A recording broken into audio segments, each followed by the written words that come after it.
मैं अगर साहिबे किरदार नहीं हो सकता, शहर का शहर गुनहगार नहीं हो सकता। मैंने खून बेच के बच्चों को किताबें दी हैं, ये निशाना मेरा बेकार नहीं हो सकता। वक्त के बहुत मशहूर शायर हसीब सोज ने जब ये शेर कहा, तो इसके पीछे की जो उनकी सोच रही होगी, कभी कभी जब उसे मैं बहुत सोचता हूँ तो मुझे लगता है कि शेर को ज़मीन पे उतारना चाहिए।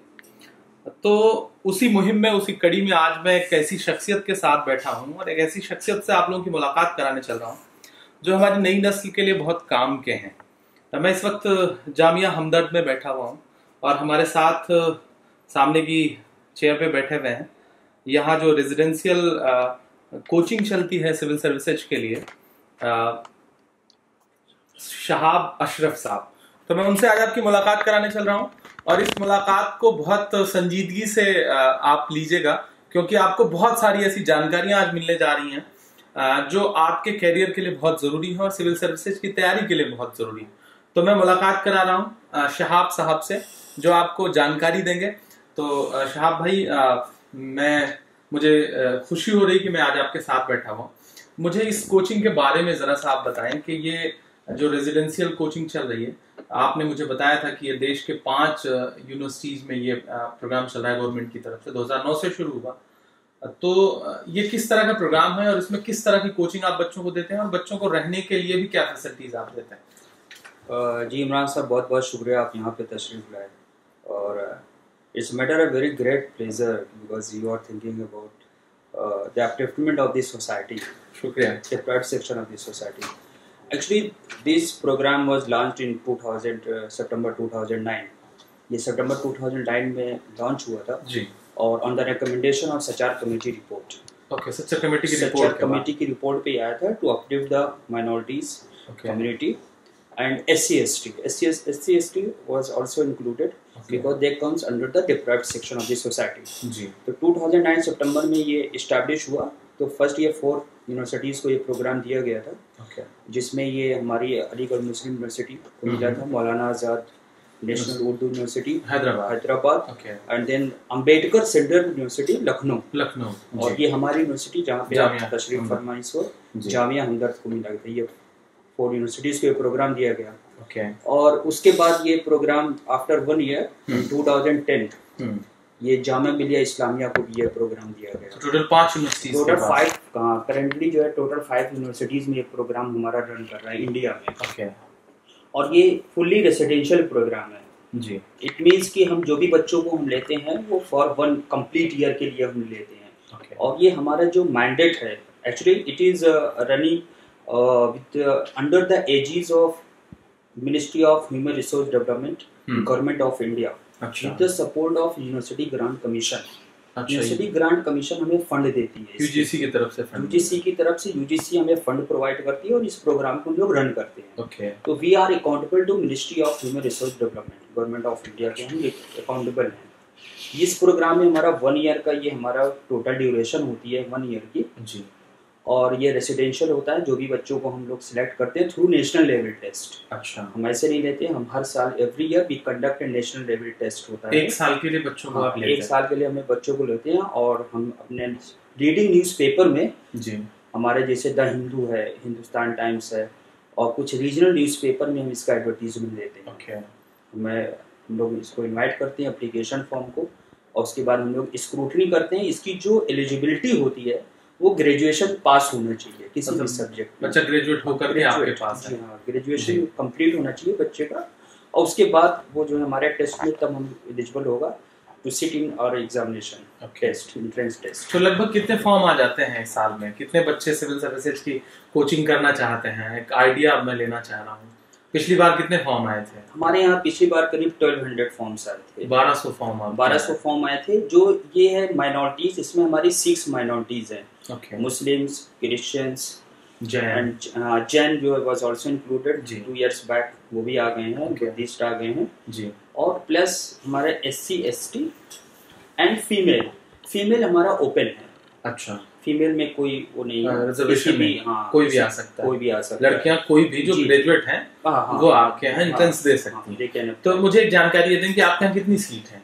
हमारे यहाँ अभी करंट में हम 100 सीट्स है टोटल, जिसमें हमने 70 मेल्स के लिए है और 30 जो है वो लड़कियों फीमेल के लिए। तो लड़कियों के लिए हॉस्टल अलग और लड़कों के लिए हॉस्टल अलग। बिल्कुल अलग अलग हॉस्टल है दोनों लोग। तो आप उन्हें हॉस्टल दे रहे हैं फ्री में? जी हाँ, वो हमारा फुल्ली टोटली ये फ्री होता है ये प्रोग्राम हमारा, बट हम लोग भी charge very nominal fee as a maintenance. क्योंकि हमारे इलेक्ट्रिसिटी है, वाटर है, ये सब चीज़ों के लिए बहुत नॉमिनल चार्ज करते हैं उनसे।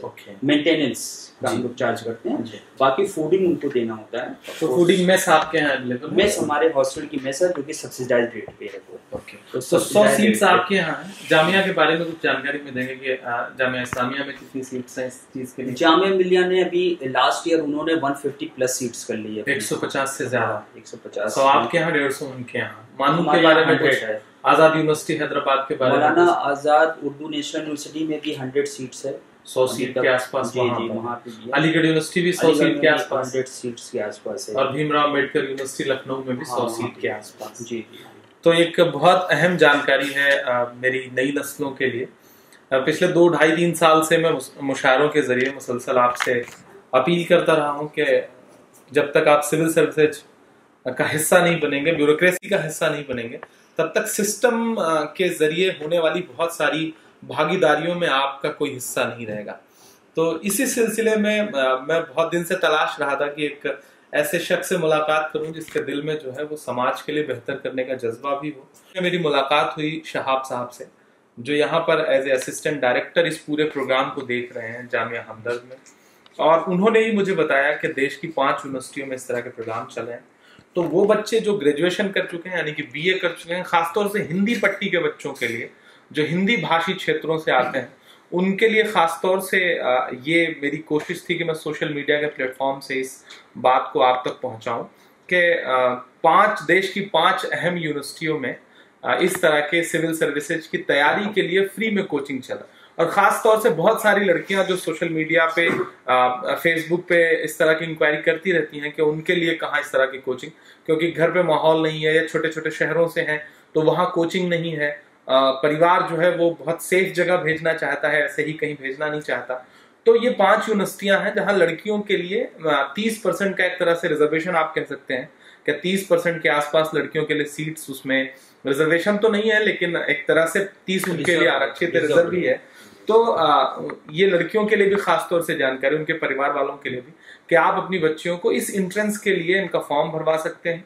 फॉर्म भरवाने के बाद एक एंट्रेंस टेस्ट होगा उनका, अगर उसे क्वालिफाई कर लेते हैं बच्चे तो आपको इस रेजिडेंशियल प्रोग्राम का हिस्सा बनने का मौका मिलेगा।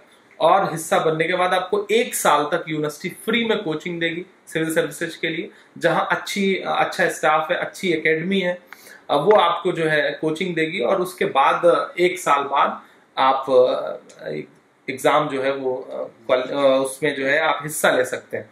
तो शहाब भाई, मुझे 2-3 चीजें छोटी छोटी ये जाननी थी कि आपका जो टेस्ट है वो किस लेवल का होता है और उसके लिए बच्चों को क्या तैयारी करनी चाहिए? देखिए, हमारे टेस्ट का जो सिलेबस है वो बिल्कुल वही होता है जो कि सिविल सर्विसेज प्रीलिम्स एग्जामिनेशन का होता है जी। तो प्रीलिम्स एग्जामिनेशन में पहले बिफोर 2011 से पहले 2011 में काफ़ी रिफॉर्म्स आने शुरू हुए, फिर आगे और भी रिफॉर्म्स आए प्रीलिम एग्जामिनेशन में एंड मेंस एग्जामिनेशन में। तो 2011 से पहले प्रीलिम्स एग्जामिनेशन में 2 पेपर्स होते थे। वन जनरल स्टडीज़ का पेपर होता था और सेकंड जो होता था वो एक ऑप्शनल चूज करना होता था। तो ऑप्शन में आपके 22 ऑप्शंस होते थे। ऑप्शनल पेपर सब्जेक्ट के जो आपके ज्योग्राफी है, पॉलिटी है, इस टाइप से पेपर्स होते हैं। इंजीनियरिंग के कुछ पेपर्स होते हैं, physics, mathematics, mechanical engineering, civil engineering. But 2011 में यूपीएससी ने क्या किया कि ऑप्शनल पेपर जो था प्रीलिम्स एग्जामिनेशन उसको स्क्रैप कर दिया और उसकी जहाँ पे एक एप्टीट्यूड पेपर उन्होंने इंट्रोड्यूस कर दिया है। तो अब भी 2 ही पेपर हो रहे हैं, बस फर्स्ट पेपर जनरल स्टडीज का जो पहले होता था वो आज भी हो रहा है और सेकंड पेपर जो है वो एप्टीट्यूड का हो रहा है। सिविल सर्विसेज एप्टीट्यूड के नाम से है ये। इस सिविल सर्विसेज एप्टीट्यूड के पेपर्स में हमारी मैथमेटिक्स आती है, कॉम्प्रिहेंशंस आते हैं, रीजनिंग्स आती है, वर्बल आती है, लॉजिकल आती है। ये सारी रीजनिंग और मैथमेटिक्स के पेपर्स आते हैं। पहले इंग्लिश भी आता था बट इंग्लिश अब हटा दिया गया है और कुछ कॉम्प्रिहेंशंस आते हैं, कुछ एप्टीट्यूड आपको जो कि एडमिनिस्ट्रेशन में या डे टू डे लाइफ में जो एक एडमिनिस्ट्रेटर को जो फेस करना पड़ता है, कुछ क्वेश्चंस उसके बेस्ड भी होते हैं। आपकी लॉजिक एनालिटिकल टाइप के क्वेश्चंस होते हैं कि आप अपनी लॉजिक लगा के फेयर डिसीजन आप कैसे लेंगे, बिल्कुल न्यूट्रल होकर के, अनबायस्ड। मुझे एक चीज और तो अच्छा, जनरल स्टडीज का जो फर्स्ट पेपर होता है जिसमें हमारे 5 सेक्शंस होते हैं। जनरल स्टडीज बहुत ही वाइड एरिया होती है जनरल स्टडीज की। जनरल स्टडीज में एग्जैक्टली बहुत बड़ा दायरा है, और आप इसको ऐसे समझ सकते हैं कि ग्लोब है, हम लोग जो अर्थ का ग्लोब देखते हैं तो पूरा ग्लोब ही जनरल स्टडीज है, जो भी चीजें हो रही हैं। तो उसमें आपको ज्योग्राफी, इंडियन ज्योग्राफी है ना, वेजिटेशन, वर्ल्ड ज्योग्राफी, फिर आपकी history, ancient history, medieval history, modern history, world history. World history भी इंट्रोड्यूस कर दिया गया जिसमें रेवोल्यूशंस वगैरह आता है, American revolution, French revolution, Russian revolution, ये सारी चीजें आती हैं। उसके बाद आपका इंडियन पॉलिटी आती है, कॉन्स्टिट्यूशन आता है, how it's working in India, democracy क्या है। फिर आपके इकोनॉमिक्स से क्वेश्चंस होते हैं, Indian economy, world economy, international institution से क्वेश्चंस आते हैं ना, world bank, IBRD, IMF, IFC, यहाँ से क्वेश्चंस आते हैं आपके। फिर साइंस टेक्नोलॉजी से भी क्वेश्चंस आते हैं, रिसेंट डेवलपमेंट्स क्या चल रहे हैं साइंस टेक्नोलॉजी में, वहाँ से भी क्वेश्चंस आते हैं, करंट अफेयर्स के भी क्वेश्चंस आते हैं यहाँ पे। तो अब ये जब से 2011 से जब उन्होंने ये चेंज किया, ये कि ऑप्शनल को स्क्रैप कर दिया प्रिलिमिनरी स्टेज में, और उन्होंने एप्टीट्यूड लेके आ गए, तो बच्चों का ये एक फ़ायदा हो रहा है कि जो भी बच्चे हमारे सिविल सर्विसेज की प्रिपरेशन कर रहे हैं, है ना, तो उन्होंने जनरल स्टडीज़ सारे कुछ पढ़ लिया है उन्होंने, geography, polity, constitution, history, science technology, economics, ठीक है, और मैथ्स और रीजनिंग भी कर लिया सेकंड पेपर के लिए। तो यही बिल्कुल यही सिलेबस ऑलमोस्ट, है ना, ये सिलेबस आपको अदर एग्जामिनेशन में भी काम आ जाता है। जैसे SSC, स्टाफ सिलेक्शन कमीशन का होता है, तो स्टाफ सिलेक्शन कमीशन में भी यही चीजें पूछी जाती हैं जी। ये आपके मैथ्स का पेपर वहाँ भी काम आ जाती है। तो ये जो सिविल सर्विसेज का जो रिफॉर्म था 2011 में, that was a very good reform actually.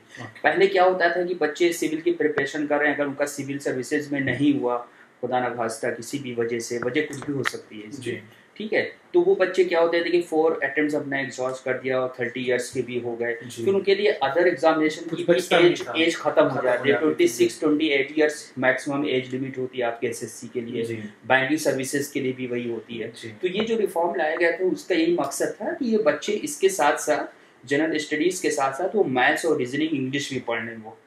तो यही सेम सिलेबस, सेम पैटर्न जो है फिर आपको बैंकिंग सर्विसेज में भी काम आ जाता है।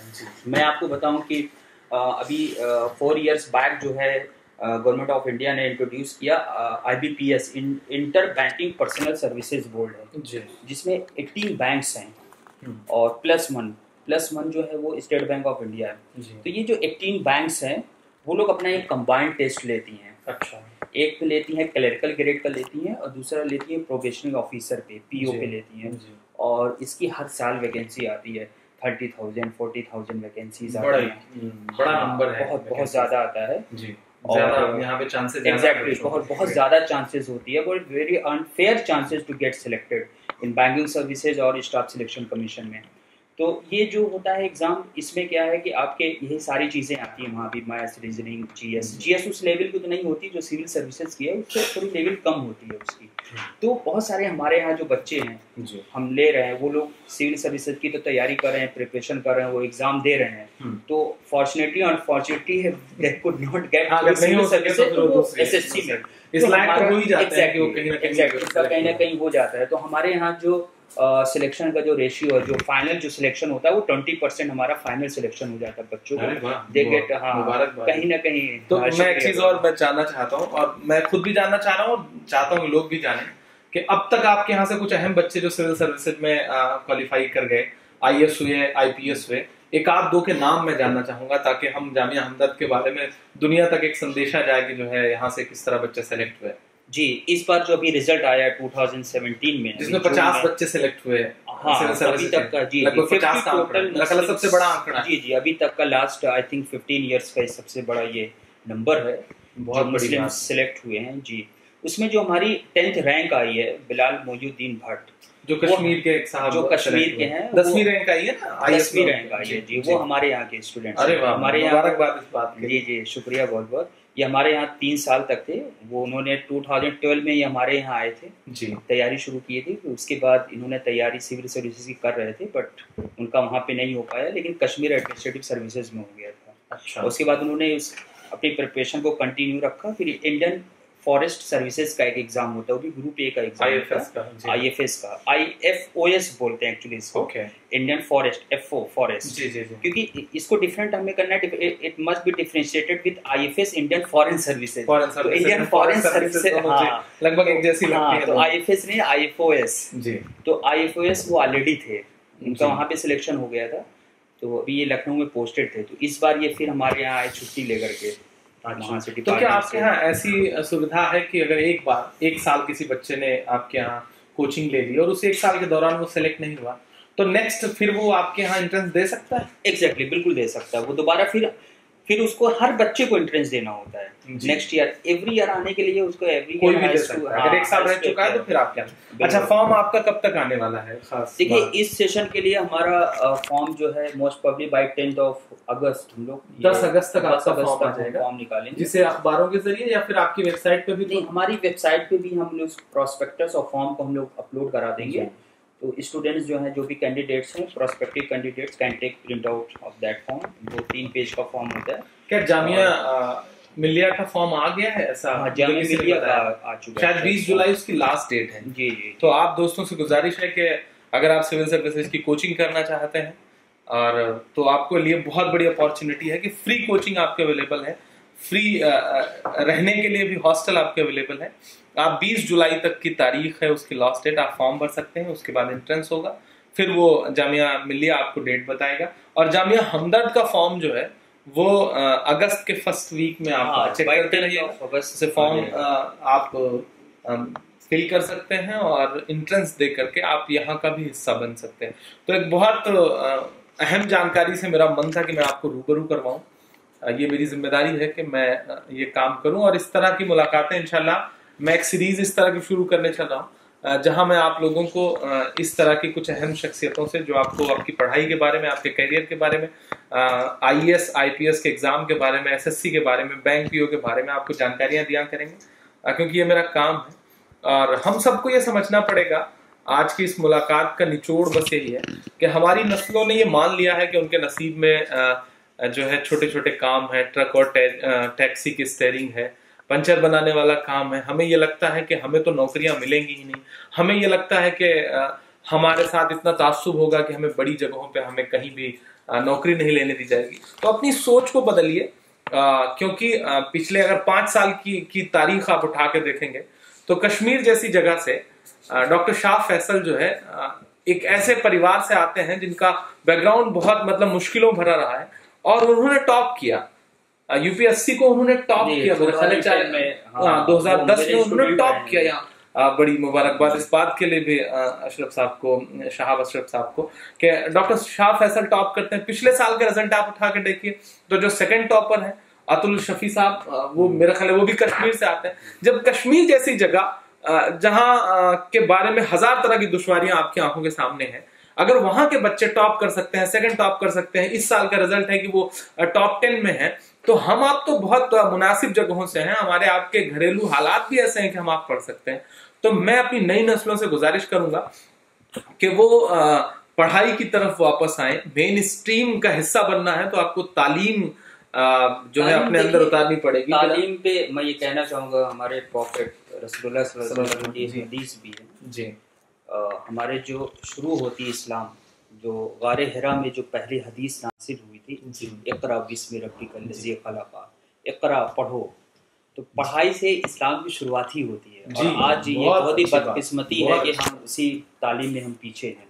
और हमारे प्रॉफिट ने यहाँ भी फरमाया, यहाँ तक कहा कि अगर आपको तालीम लेने के लिए चीन जाना पड़े तो आप चीन जाइए। तो चीन में कौन सी तालीम, मदरसे की तालीम नहीं है। पहले ये चीज मैं बताना चाहूंगा कि वो तालीम होती है। सुनिएगा, बहुत अहम बात है। जदीद एजुकेशन की बात की जा रही है, मॉडर्न एजुकेशन, जदीद तालीम की बात की जा रही है, साइंटिफिक तालीम की बात यहाँ पे की जा रही है। तो यहाँ पे आप तालीम को सिर्फ मदरसों से महदूद मत करिए। जो रसूलुल्लाह सल्लल्लाहु अलैहि वसल्लम ने अगर चीन का जिक्र किया तो चीन में मदरसे नहीं थे, चीन में इस्लाम नहीं फैला था, तो चीन में कौन सी तालीम थी उस वक्त जिसका जिक्र रसूलुल्लाह सल्लल्लाहु अलैहि वसल्लम ने किया? मॉडर्न एजुकेशन थी। मैं ये मैसेज देना चाहूँगा कि तालीम को आप समझिए, और तालीम किसी भी ज़बान में आप हासिल करिए। ज़बान जो है तालीम का मोहताज नहीं होता है, तो आप किसी भी ज़बान में हासिल करिए, लेकिन आप तालीम ज़रूर हासिल करिए। और तालीम का मकसद आप सिर्फ पैसे से मत जोड़िए। कभी आप ये मत सोचिए कि अगर हम पढ़ लिए और जॉब नहीं मिली तो क्या होगा। आप पढ़ लिए हैं, वो कहीं ना कहीं आपको ज़रूर वो पे बैक करेगा सोसाइटी में। ऐसा नहीं है कि आपने पढ़ लिया और कोई भी चीज़ जो है अगर जॉब नहीं मिली तब भी कहीं ना कहीं वो आपको पे बैक। मेरे दोस्त हैं और कहा भी जाता है कि अगर किसी कौम को मिटाना हो तो उसकी हिस्ट्री को मिटाना हो तो उसके हाथ से किताब छीन हो। बिल्कुल। तो हिंदुस्तान की तरक्की तभी होगी जब यहाँ की हर कम्युनिटी में, हर सोसाइटी में हर कोई पढ़ा लिखा होगा, तभी वो कंट्रीब्यूट करेगा हिंदुस्तान के डेवलपमेंट में। बहुत अच्छी बात। इस हिंदुस्तान का तब तक 100% डेवलपमेंट किसी भी कंट्री का नहीं हो सकता अगर उसका कोई तबका, उसकी कोई कम्युनिटी, कोई सोसाइटी, अगर वो एजुकेशनली बैकवर्ड है। बहुत इस वजह से अगर हिंदुस्तान में तरक्की है तो हर एक को कदम उठाना चाहिए हिंदुस्तान की तरक्की सोच करके कि हर कोई उसमें पार्टिसिपेट करे। तो पार्टिसिपेशन आपका तभी होगा आप तालीम जब लेंगे, डिसीजन मेकिंग में आएंगे, मेन स्ट्रीम में आएंगे, तो वो भी एक कंट्रीब्यूशन है। हमारा जो जीडीपी में कंट्रीब्यूशन है, हम जॉब पाते हैं या अपना सेल्फ बिजनेस करते हैं, तो एक्चुअली हम लोग क्या कर रहे हैं, हम लोग कंट्रीब्यूट कर रहे हैं इंडिया के डेवलपमेंट में, डोमेस्टिक प्रोडक्ट में हम लोग इसमें कंट्रीब्यूट कर रहे हैं इसमें। तो ये सोच बदलने की थोड़ी जरूरत है कि इंसान को इस तरीके से सोचना चाहिए। ये सभी के लिए है। नहीं, मुझे लगता है आज आपकी बात और बहुत सारे बच्चे इंस्पायर होंगे इंशाल्लाह, और अगली बार रिजल्ट 50 से बेहतर रहेगा। नहीं, इंशाल्लाह जरूर होगा। और एक बात मैं आने वाली जनरेशन से मैं कहना चाहूंगा, एक छोटा सा शेर बिना शेर के कैसे बात गिरते हैं सहसवार मैदान जंग में, वो तिफल क्या गिरे जो घुटनों के बल चले। तो आपको रिस्क तो लेना ही पड़ेगा, बिना रिस्क लिए तो आप आगे नहीं बढ़ पाएंगे। तो आप लोग रिस्क लेने के लिए मेरा ख्याल है तैयार रहिए। और इंशाल्लाह शहाब भाई जैसे एक बहुत जरूरी इंसान से मुलाकात हो गई है, तो मैं वक्त पर इनसे आपकी मुलाकात कराता रहूंगा, जो जरूरी चीजें हैं उससे आपको मेरा ख्याल है कि रूबरू करवाता रहूंगा। तो आप सारे लोग तैयार हो जाइए, जो भी IAS IPS की तैयारी करना चाहते हैं, UPSC की तैयारी करना चाहते हैं, उनसे गुजारिश है कि सबसे पहला काम तय करिए। एक तरह से ये आपका खुद का टेस्ट भी है कि ये जो 5 यूनिवर्सिटियां हैं, आप इसके एतराफ में अगर आते हैं, हैदराबाद वाले बच्चों से गुजारिश के उधर आपके आजाद यूनिवर्सिटी में इस तरह का कोर्स चलता है, लखनऊ यूनिवर्सिटी में चलता है, भीमराव अम्बेडकर यूनिवर्सिटी में, और प्लस अलीगढ़ मुस्लिम यूनिवर्सिटी में, और जामिया मिल्लिया में, और जामिया हमदर्द में। तो देश की 5 यूनिवर्सिटी में तकरीबन 550 के आसपास सीट्स हैं, जहां बच्चे रह करके पढ़ सकते हैं, फ्री में रह करके हॉस्टल उनको मिलेगा, यूनिवर्सिटी प्रोवाइड कराएगी। ये गवर्नमेंट का प्रोग्राम है, तो इसका फायदा उठाइए। और अगर 550 बच्चे तैयारी करते हैं और उसमें से 100 सेलेक्ट हो जाते हैं, तो मेरा ख्याल है ये बहुत बड़ा रिजल्ट होगा। जैसा कि शहाब भाई ने बताया कि पिछले 15 साल में सबसे बड़ा रिजल्ट है 50 बच्चे सेलेक्ट है। 50 IAS IPS की अहमियत को समझिए। तो आपसे गुजारिश है दोस्तों कि ये दौर ऐसा है कि हर चीज जो है वो सड़क पे उतर के हर लड़ाई नहीं लड़ी जाती। ये दौर ऐसा है कि हर लड़ाई के लिए हाथ में डंडे नहीं उठाने पड़ते। कुछ लड़ाइयां ऐसी हैं जो कलम से लड़ी जाती हैं, कुछ लड़ाइयां ऐसी हैं जो तालीम से जीती जाती हैं, कुछ लड़ाइयां ऐसी हैं जो किताबों से जीती जाती हैं। तो आपसे गुजारिश है कि एक बहुत सार्थक कोशिश करिए। आपसे गुजारिश है कि आइए मेन स्ट्रीम का हिस्सा बनिए, सिविल सर्विसेज के लिए अपने आप को तैयार करिए। और मैं उम्मीद करता हूं कि आज शहाब अशरफ साहब से मिलकर के आपको बहुत अच्छा लगा होगा, बहुत सारी नई जानकारियां मिली होंगी। और बिल्कुल डेट जो है वो 20 जुलाई है, यानी कि 3-4 दिन बचे हुए हैं। तो आप लोगों से गुजारिश कि आप जामिया मिल्लिया के फॉर्म को नेट पर देखिए और अपना फॉर्म फिल करके वहां का एंट्रेंस का एग्जाम दीजिए। वहां 150 सीट है, तो आपके लिए अपॉर्चुनिटीज ज्यादा। बहुत शुक्रिया, बहुत अच्छा लगा शहाब भाई मिल करके। इंशाल्लाह फिर हम लोग एक बार फिर बात करेंगे बच्चों के लिए। शुक्रिया।